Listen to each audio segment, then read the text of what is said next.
જો અગર તમે બી વિચારી રહ્યા છો પોતાનું સ્ટાર્ટઅપ, પોતાનું બિઝનેસ કે ઓનલાઈન પ્લેટફોર્મ, તો તમારા માટે પોતાની એક વેબસાઇટ હોવી ખૂબ જ જરૂરી છે. તો એ વેબસાઇટ માટે આજે વાત કરીએ. આપણે બી પોતાનું એક સ્ટાર્ટઅપ કરી રહ્યા છે અને એ માટે આપણે પોતાની એક વેબસાઇટ હોવી જરૂરી છે. તો આપણી વેબસાઇટની અંદર હોવા જોઈએ એક હુ આઈ એમ સેક્શન, જેની અંદર આપણા વિશે થોડી ઘણી માહિતી હોવા જોઈએ.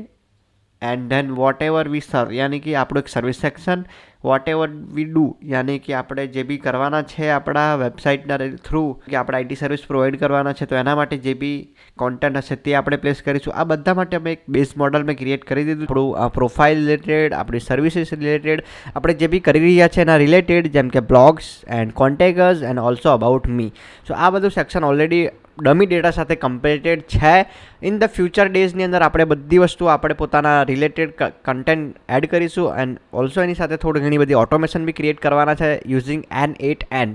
સો એ બધી વસ્તુનો યુઝ કરીને આપણે પોતાનું કોન્ટેન્ટ ક્રિએશનની જર્ની થોડી ઓર ફાસ્ટ, થોડી ઓર ઓપ્ટિમલ ફૂલ બનાવીશું. ઓલરેડી તમે મારી એક્ઝિસ્ટિંગ વેબસાઇટ બી જોઈ શકો છો. બેઝ મોડલ છે આપણા પાસે, તો એને આપણે ઇમ્પ્લિમેન્ટ કરીશું. અને આ તો ડે 4 આપણો. એન્ડ આવા વિડીયો જોવા માટે સબસ્ક્રાઇબ કરો, ફોલો કરો એન્ડ કમેન્ટ કરો મને. અને આપણે મળીશું નેક્સ્ટ વિડીયોની અંદર. ત્યાં સુધી bye bye, take care and love you.